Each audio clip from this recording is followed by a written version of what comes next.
and most companies have DEI scores, and most companies have all these different requirements, and they're openly allowed to discriminate against especially heterosexual white men. I may know one or two things about that. Yeah. There was a thing that Elon tweeted, I think today or yesterday, in response to one of these things at Disney, where one of the guys at Disney like openly said, I would never hire a straight white man. Like, what? I have that on tape. You know, I have a lawsuit. Well, that's why I'm bringing this up. Yeah. I mean, so you and I talked about it in the green room, and tell your story. Like, tell what happened and how this shit fest. Yeah. It's quite a long story. I mean, when I started comedy I've been doing it 20 years. So I've been on TV shows, guest stars, co-stars. You never really heard, that's too many white guys, or, it's getting a little too white. And then I remember, like, at comedy clubs, you just start to hear people say, there's too many white guys, too many fucking white guys. And then it became quite popular to just start to say, there's too many of you guys. So what do? We got to get rid of them. The first time it happened to me, I was invited to do a podcast. So a woman, she was a lesbian. She wanted me to come on and tell the story of being raised by gay men. She goes, I think this will be good to bridge our two fan bases so people can hear it from a straight guy's point of view of what it's like to kind of grow up around, I grew up in gay bars and piano bars and drag shows, and I'm kind of the long-term study for what it does to you. It fucks you up. I started to think maybe I'm gay, maybe I'm, I tried in college, actually. I was going home to visit my family. I tried kissing a guy just because I felt like I needed to fit in. Whoa. This shit really... How'd that go? He was like, get the fuck away from me. I remember I was in the car and just going like, fuck, maybe I'm gay. My dad's gay. I got a gay brother. One of my dad's brothers is gay. I think my grandfather... It's, shit's genetic. Yeah, it's for genetic. Sure.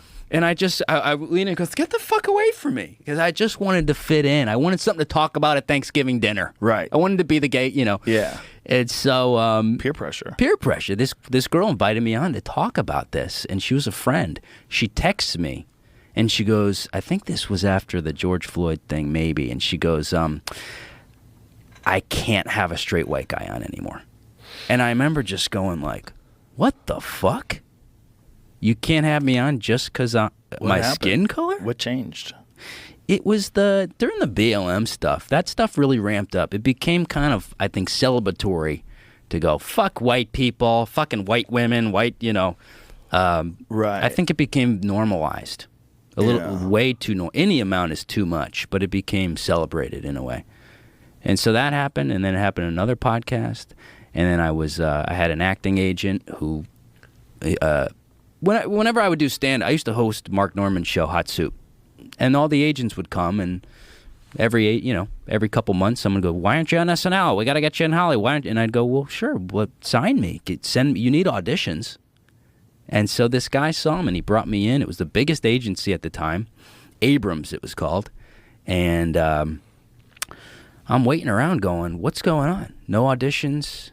Is SNL coming to check me out? And he emails, and he goes, it's too tough out there for white guys. He kind of was like, we're done here. The next day, fires me, removes me. Right? Well, no, the next day. It was soon after, removed me from the roster. I got an email. Some more time went by, and then another manager scouted me, brought me in. It's called AGI Entertainment, I think. And he goes, dude, you're a killer. He goes, you got an acting resume? He goes, we're going to get you on Curb Your Enthusiasm. And I was like, okay, maybe this is finally somebody who's got the balls to fight this shit. Months go by. He calls me, and he goes, we hit a snag. He said, we can't have any more white guys, or we're not hiring white guys. We're not representing white guys. And I just was like, what the fuck is going on? How could you say that? And I go, is it company policy? And he goes, yeah. So halfway through the conversation, I take my phone out, because this happened so many times. I was losing my fucking mind. My therapist goes, dude, you got to start recording this. You have to record this stuff because it was happening every month. I got a commercial campaign. They go, you've been replaced with a black woman. He goes, you're the guy for the job. It was like a hosting thing where you got to do impressions. I was perfect for it. They replaced me. So I started, being prepared, and I recorded it, and I got it on tape, and I just...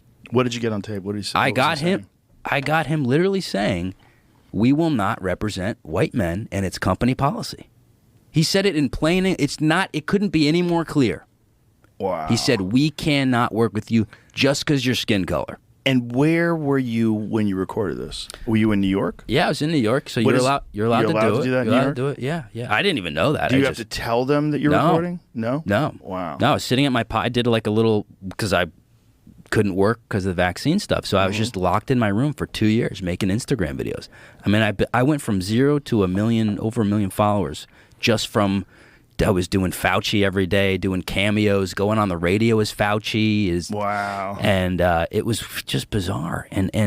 But it fucked me up because it's so confusing to have someone go, you are the man for the job. I had a great resume. I mean, I was being considered for big Hollywood roles. I was brought in for Sneaky Pete, Giovanni Ribisi. I was up for that role and making my own films. And it fucked me up. I got really depressed.